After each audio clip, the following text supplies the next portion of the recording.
जो मुझे लगता है, कामी मैं आपसे पूछूंगा, जो मुझे ये लगता है कि ये टाइम है कि जो प्लेयर्स हैं उनको ये इनिशिएट करना चाहिए, उनको जो है हर चीज पीछे छोड़ के मुझे लगता है कि शेक हैंड्स होने चाहिए। और हमें याद है हमारे टाइम पे जब हम लोग खेलते थे तो हम लोग ग्राउंड पे तो लड़ाई कर रहे होते थे, ठीक है, वो ठीक है, आपने अपने मुल्क के लिए खेलना है, आपने जितवाना है, you give your best shot, लेकिन रात में जो भी ग्राउंड में होता था, रात में हम जाके आपस में बैठ के खाना खा रहे होते थे, गपशप लगा रहे होते थे, तो वो मेरे ख्याल में प्लेयर्स जो है उनको करना चाहिए। बिल्कुल करना चाहिए। ये प्लेयर्स पे ज़्यादा रिस्पॉन्सिबिलिटी है। इस वक्त आपको पता है कि एशिया कप में कैसे प्लेयरों को यूज़ किया गया, उनकी उस वजह से प्लेयरों का इमेज बड़ा ख़राब हुआ है। तो मेरे ख्याल से जैसे सलमान ने बात की है, जैसे सूर्या कुमार यादव ने बड़ी फ्रेंडली वे में प्रेस कॉन्फ्रेंस हुई है, तो अच्छी चीज़ है। प्लेयर को ये इनिशिएटिव लेना पड़ेगा। अपनी रेपुटेशन, आप दुनिया सारे फैंस होते हैं, मिलते हैं, हर किसी को अच्छे तरीके से मिलना, अच्छा मैसेज आता है। तो मेरे ख्याल से ऐसा ही होना चाहिए, ग्राउंड में शेक हैंड होने चाहिए। लेकिन बासत भाई कह रहे हैं कि मैं अगर हूँ तो मैं कभी ना करूँ। हमारे दोपहर वाले प्रोग्राम में भी बात की। अच्छा, आपने सूर्या कुमार यादव की बात की और जब शेक हैंड्स पे बात हुई तो उन्होंने भी जाएगी, हार के शर्मिंदा हो जाएंगे, ऐसा क्या? तो लेकिन मैं अपनी स्टेटमेंट पे कायम हूँ। आप अपनी स्टेटमेंट पे कायम है। बात करेंगे अभिषेक शर्मा की भी। मुझे ये बताइए, कल दोनों टीमों के प्लेयर्स के हाथ होंगे, मिलाए जाएंगे? मिलाने चाहिए यार, the spirit of the game. यार मिलाने चाहिए तो मुझे भी पता है, तो बात सही है। आप ये बताओ, होंगे या नहीं होंगे? नहीं होंगे, नहीं होंगे। राशिद लतीफ ने बड़ी स्टेटमेंट दे दी है, कल हाथ नहीं मिलाए जाएंगे। ये पहले से नहीं मिला रहे तो अब क्या मिलाएंगे?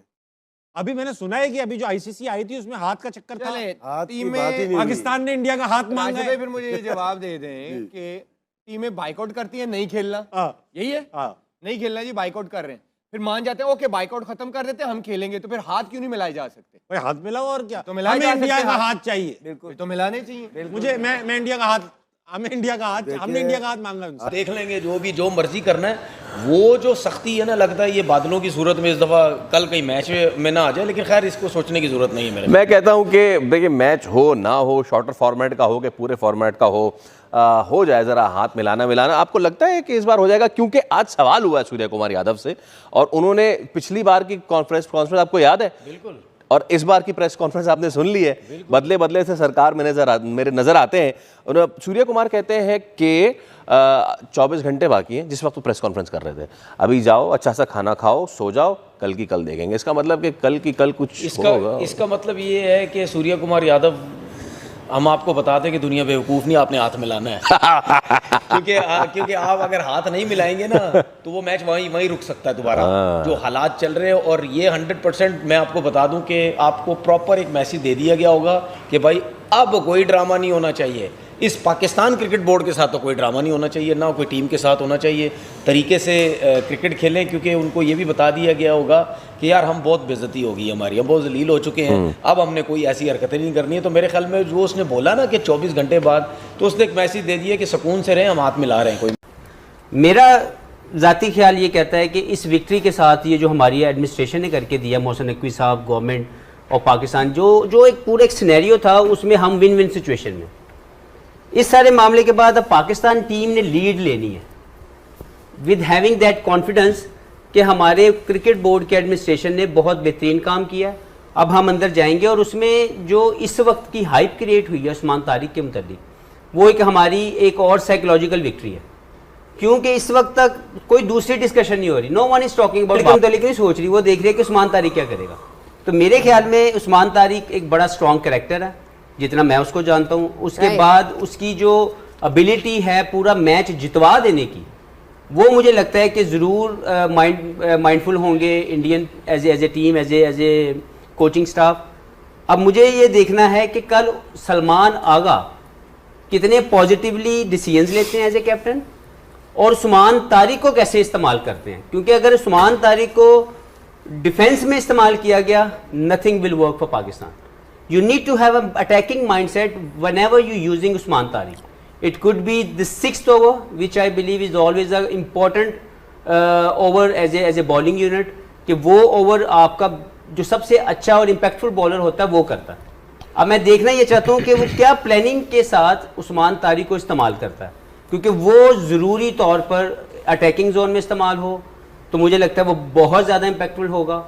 ये बिल्कुल कि उस्मान तारिक क्या करेगा, तो मेरे ख्याल में उस्मान तारिक एक बड़ा स्ट्रॉन्ग कैरेक्टर है जितना मैं उसको जानता हूँ। उसके बाद उसकी जो एबिलिटी है पूरा मैच जितवा देने की, वो मुझे लगता है कि ज़रूर माइंडफुल होंगे Indian as a team, as a coaching staff. अब मुझे ये देखना है कि कल सलमान आगा कितने पॉजिटिवली डिसीजंस लेते हैं एज ए कैप्टन, और उस्मान तारिक को कैसे इस्तेमाल करते हैं। क्योंकि अगर उस्मान तारिक को डिफेंस में इस्तेमाल किया गया, nothing will work for Pakistan. You need to have an attacking mindset whenever you using Usman Tariq. It could be the 6th over, which I believe is always an important over as a bowling unit, कि वो over आपका जो सबसे अच्छा और impactful bowler होता है वो करता है। अब मैं देखना ये चाहता हूँ कि वो क्या प्लानिंग के साथ उस्मान तारिक को इस्तेमाल करता है, क्योंकि वो ज़रूरी तौर पर अटैकिंग जोन में इस्तेमाल हो तो मुझे लगता है वो बहुत ज़्यादा इम्पैक्टफुल होगा। ये बिल्कुल उस्मान तारिक क्या करेगा, तो मेरे ख्याल में उस्मान तारिक एक बड़ा स्ट्रॉन्ग कैरेक्टर है जितना मैं उसको जानता हूँ। उसके बाद उसकी जो एबिलिटी है पूरा मैच जितवा देने की, वो मुझे लगता है कि ज़रूर माइंडफुल होंगे Indian as a team, as a coaching staff. अब मुझे ये देखना है कि कल सलमान आगा कितने पॉजिटिवली डिसीजंस लेते हैं एज ए कैप्टन, और उस्मान तारिक को कैसे इस्तेमाल करते हैं। क्योंकि अगर उस्मान तारिक को डिफेंस में इस्तेमाल किया गया, nothing will work for Pakistan. You need to have a attacking mindset whenever you using Usman Tariq. It could be the 6th over, which I believe is always a important over as a bowling unit, कि वो over आपका जो सबसे अच्छा और impactful bowler होता है वो करता है। अब मैं देखना ये चाहता हूँ कि वो क्या प्लानिंग के साथ उस्मान तारिक को इस्तेमाल करता है, क्योंकि वो ज़रूरी तौर पर अटैकिंग जोन में इस्तेमाल। नाजरीन, जैसा कि आप लोग जानते हैं कि पाकिस्तानी मीडिया इस वक्त तिलमिला उठा है जब पाकिस्तानी मीडिया को पता चला कि इस मैच में पाकिस्तान और इंडिया के जो मैच होने जा रहा है उसमें भी इंडिया हैंडशेक करने से मना कर रहा है। इस पर पाकिस्तानी मीडिया फिर से तिलमिला उठा कि हम खेलने के लिए तैयार हो गए कि हमें इज़्ज़त मिलेगी, लेकिन आगे से इंडियन टीम जो है वो दोबारा से हमारी बेइज्जती करने को तुली है। वो हमसे हैंडशेक करने की बजाय हमसे दूरी इख्तियार करने में लगे हैं। तो पाकिस्तानी मीडिया के मुताबिक मोहम्मद हफीज़, अहमद शहजाद और बाकी जो तमाम न्यूज़ एंकर और स्पोर्ट्स पर्सन हैं वो ये कह रहे हैं कि हमें इंडिया के साथ मैच बैकाट ही करना चाहिए था, क्योंकि वो दोबारा से हमारी ग्राउंड में बेइज्जती करेंगे और हैंडशेक नहीं करेंगे।